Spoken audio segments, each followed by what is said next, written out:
Hello दोस्तों, मैं प्रियंका तिवारी फिर आप लोगों के सामने एक नई कहानी के साथ उपस्थित हूँ। मैं आज एक ऐसे लेखक के बारे में बताने जा रही हूँ जो भारतीय हिंदी साहित्य एवं उर्दू के लोकप्रिय कहानीकार, उपन्यासकार एवं विचारक थे। मैं आज बात करने जा रही हूँ लोकप्रिय लेखक मुंशी प्रेमचंद के बारे में।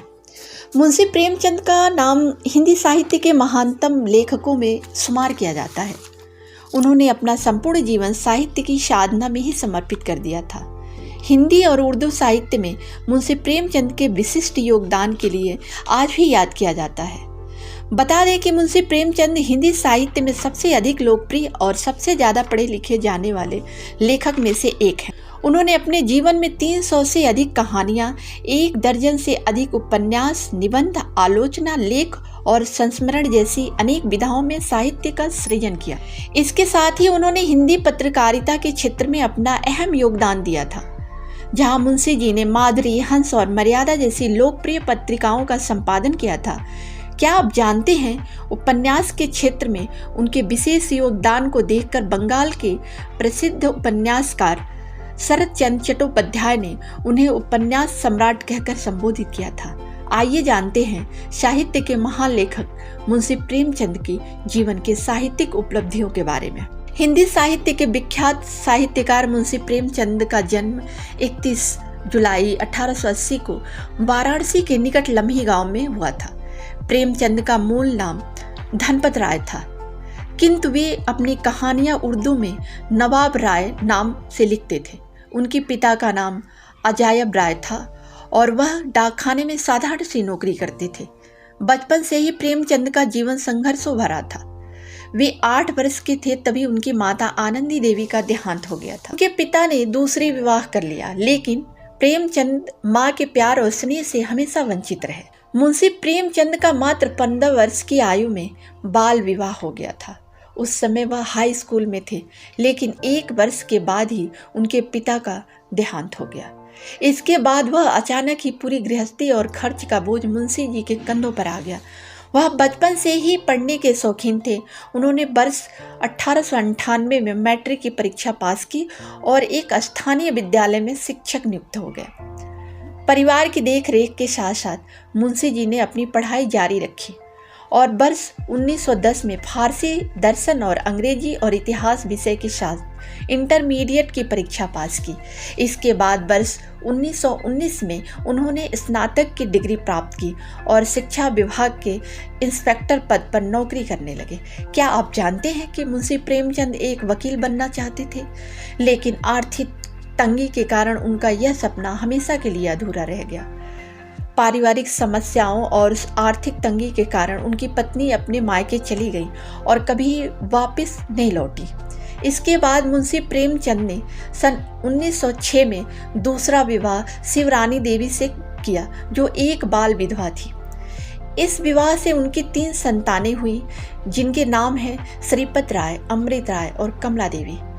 बता दें कि शिवरानी देवी द्वारा लिखित प्रेमचंद घर में नाम से मुंशी प्रेमचंद की जीवनी सन 1944 में प्रकाशित हुई, जिसमें मुंशी जी के व्यक्तित्व के उस हिस्से को उजागर किया गया जिससे लोग अभी तक अनभिज्ञ थे। इसके बाद उनके पुत्र अमृत राय ने कलम का सिपाही नाम से उनकी जीवनी लिखी, जो सन 1962 में प्रकाशित हुई। मुंशी प्रेमचंद ने साहित्य की साधना मात्र 13 वर्ष की अल्प आयु से ही शुरू कर दी थी।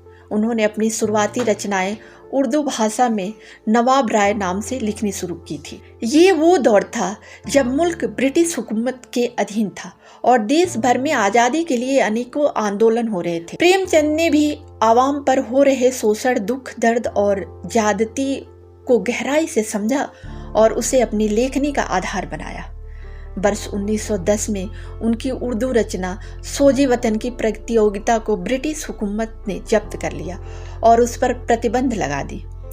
किंतु मुंशी जी अपनी रचनाएं लिखते रहे, लेकिन उनके मित्र दया नारायण निगम, जो उर्दू भाषा में प्रकाशित होने वाली पत्रिका जमाना के संपादक थे, उन्होंने मुंशी जी को प्रेमचंद नाम से लिखने की सलाह दी, जिसे मुंशी जी ने स्वीकार कर लिया और इस तरह वह नवाब राय से प्रेमचंद हो गए। अपने जीवन के बाद भी इसी नाम से जाने गए। मुंशी प्रेमचंद ने अपनी सभी शुरुआती रचनाएं उर्दू भाषा में ही की, जिनका बाद में हिंदी में अनुवाद हुआ। उनका प्रथम हिंदी उपन्यास वर्ष 1918 में सेवा सदन नाम से प्रकाशित हुआ। इसके बाद वर्ष 1921 में महात्मा गांधी जी के आह्वान पर देश भर में असहयोग आंदोलन हो रहा था। इस आंदोलन में मुंशी प्रेमचंद ने भी भाग लिया और अपनी सरकारी नौकरी में इंस्पेक्टर पद से इस्तीफा दे दिया। फिर उन्होंने लेखन को ही अपना पेशा बना लिया और साहित्य साधना में जुट गए। क्या आप जानते हैं कि मुंशी प्रेमचंद सन 1934 में फिल्म कंपनी के आमंत्रण पर 8000 वार्षिक के अनुबंध पर मुंबई गए थे, लेकिन फिल्मों में लिखी जाने वाली कहानियों के विषयों से असहमत होने के कारण यह काम उन्हें बिल्कुल भी रास नहीं आया। इसलिए वह 1 वर्ष के बाद ही गांव लम्हे लौट आए और फिर कभी कोई नौकरी नहीं की। मुंशी प्रेमचंद जी ने 1 दर्जन से अधिक उपन्यासों की रचना की थी, जिसमें सन 1918 में प्रकाशित उनका पहला उपन्यास सेवा सदन और अंतिम उपन्यास सन 1936 में प्रकाशित गोदान था। गोदान को हिंदी साहित्य की अमर कृति भी माना जाता है। यहाँ मुंशी जी के सभी उपन्यासों की सूची मैं आपको बताती हूँ। सेवा सदन 1918, वरदान 1920, प्रेमाश्रम सन 1922, रंगभूमि सन 1925, कायाकल्प सन 1926, निर्मला सन 1927, गबन सन 1931, कर्मभूमि सन 1933, गोदान सन 1936, मंगलसूत्र सन 1944 अधूरा रहा। रूठी रानी मुंशी प्रेमचंद का एकमात्र ऐतिहासिक उपन्यास था। मुंशी प्रेमचंद ने अपनी साहित्यिक जीवन में 300 से अधिक कहानियों की रचना की थी, जो मानसरोवर नामक पुस्तक द्वारा 8 खंडों में प्रकाशित हुई। यहाँ मैं मुंशी जी की कुछ लोकप्रिय कहानियों के बारे में बता रही हूँ, जैसे 2 बैलों की कथा, पंच परमेश्वर, ईदगाह, ठाकुर का कुआं, पूस की रात, बड़े घर की बेटी, नमक का दरोगा, कफन, कर्मों का फल, बूढ़ी काकी, नशा, स्वामिनी, 1.25 सेर गेहूं, गुल्ली डंडा, दुनिया का सबसे अनमोल रत्न, मैकू, दुर्गा का मंदिर, 2 भाई, जुलूस, समर यात्रा, हार की जीत, परीक्षा, सच्चाई का उपहार, धर्म संकट, उपदेश, त्रिया चरित्र, कातिल, क्रिकेट मैच, कर्मों का फल, इस्तीफा। मुंशी प्रेमचंद के निबंधों के बारे में भी आप लोगों को मैं बताती हूँ। साहित्य का उद्देश्य, पुराना जमाना, नया जमाना, स्वराज के फायदे, कहानी कला, उपन्यास, हिंदी उर्दू की एकता, महाजनी सभ्यता, कौमी भाषा के विषय में कुछ विचार, जीवन में साहित्य का स्थान। मुंशी प्रेमचंद के कुछ बाल साहित्य भी थे, मैं वो भी आप लोगों के समक्ष बताना चाहूँगी, जैसे राम कथा, दुर्गादास, कुत्ते की कहानी, जंगल की कहानियाँ। मुंशी प्रेमचंद ने अपना संपूर्ण जीवन साहित्य की साधना में ही लगा दिया था और यह साधना जीवन की अंतिम घड़ी तक निरंतर जारी रही। सन 1936 के जून मास से ही उनका स्वास्थ्य दिन प्रतिदिन बिगड़ने लगा था, किंतु वह अपनी साहित्य साधना से तनिक भी विचलित नहीं हुए और इस दौरान ही उन्होंने मंगलसूत्र उपन्यास की रचना करना शुरू कर दिया था। लेकिन अब उनका स्वास्थ्य तेजी से बिगड़ते ही जा रहा था और 8 अक्टूबर 1936 को हिंदी साहित्य के महान लेखक ने दुनिया को सदा के लिए अलविदा कह दिया और साहित्यिक रचनाओं में हमेशा के लिए अमर हो गए।